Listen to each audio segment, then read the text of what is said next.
गुरु भक्ति योग।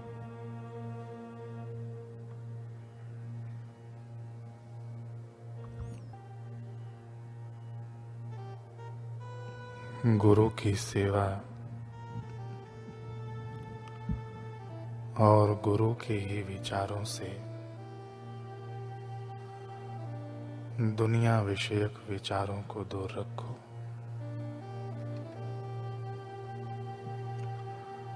अपने आध्यात्मिक आचार्य के आगे अपनी शक्ति की बड़ाई नहीं करना या प्रमाण नहीं देना। नम्र और सादा बनो।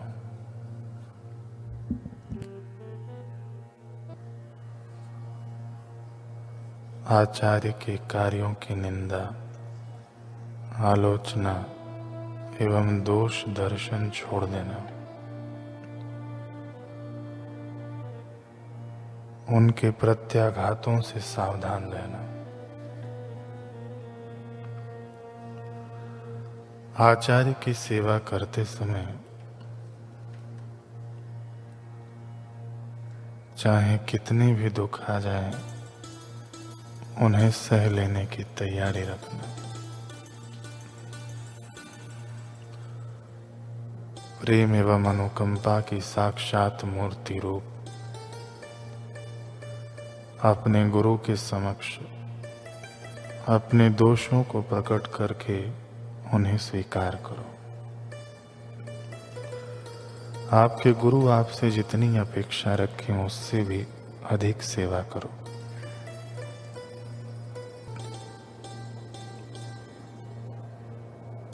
कल हमने सुना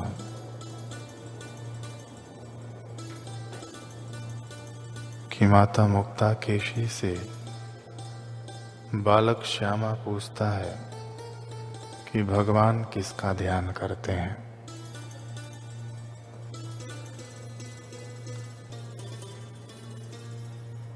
एक दिन श्यामा ने कहा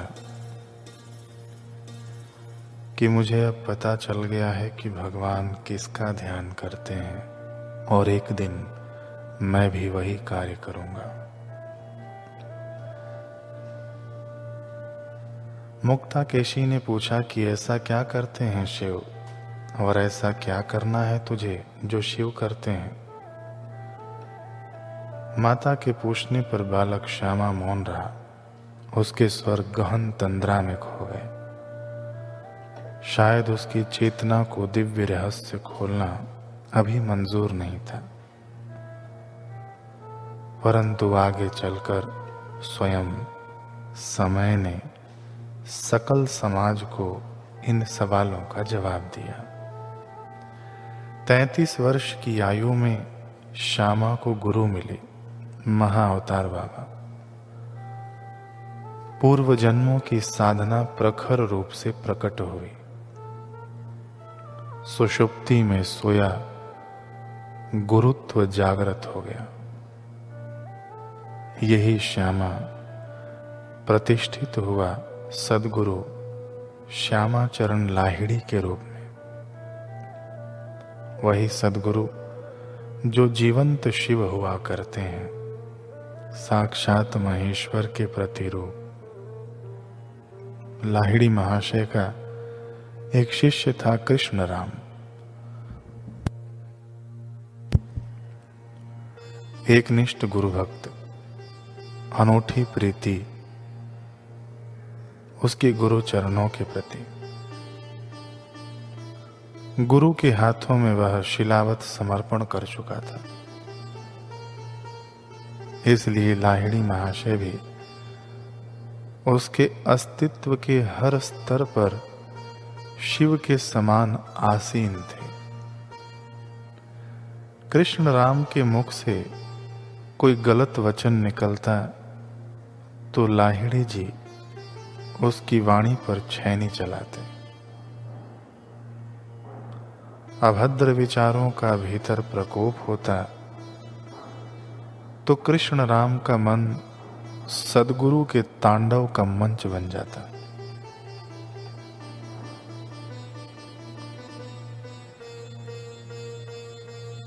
लाहिड़ी जी उन कुविचारों का संहार करते। कृष्ण राम अपने स्वरूप को सुंदर आकार मिलता हुआ अनुभव कर पा रहा था। एक दिन लाहिड़ी महाशय के श्री चरण बनारस की गलियों को पावन कर रहे थे। कृष्ण राम उनके पद चिन्हों का अनुसरण कर रहा था। भीड़ भाड़ वाली गलियों से दोनों तनिक आगे निकलकर खुले मैदान में पहुंच गए। सहसा लाहिड़ी जी का स्वर उभरा, कृष्ण राम, कपड़े का एक टुकड़ा देना मुझे। कृष्ण राम में थोड़ा अचंभा जगा। उसने बुद्धि की अश्व दौड़ाए और बोला, गुरुजी, कहीं की सफाई करनी है तो मुझे बताइए, मैं वहां कपड़ा फेर देता हूं। लाहिड़ी जी रहस्यमयी भाव से मुस्कुराए और बोले, सफाई तो करनी है, पर वह तुम नहीं कर पाओगे, हमें ही करनी होगी। लाओ, हमें कपड़े का टुकड़ा दो। जब गुरु वचन मन बुद्धि की पकड़ में न आए तो शिष्य को बेतर्क बेशर्त समर्पण कर देना चाहिए। वही कृष्ण राम ने किया। तुरंत अपनी धोती की किनारी को फाड़ा और टुकड़ा लाहिड़ी जी को सौंप दिया। गुरु और शिष्य पुनः मैदान में आगे बढ़ने लगे। अभी कुछ ही क्षण बीते होंगे। मैदान के पास स्थित पहाड़ी पर जो रास्ता था, उससे एक बैलगाड़ी गुजर रही थी। सहसा उसका पहिया एक पत्थर से टकराया और उससे एक टुकड़ा छिटक कर नीचे लुढ़कने लगा।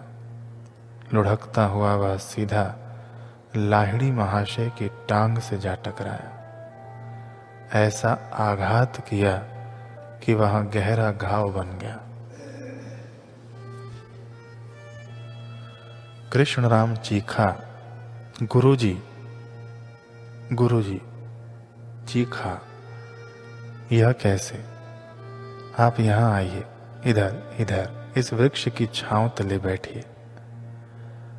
कृष्ण राम ने सहारा देकर लाहिड़ी महाशय जी को बिठाया।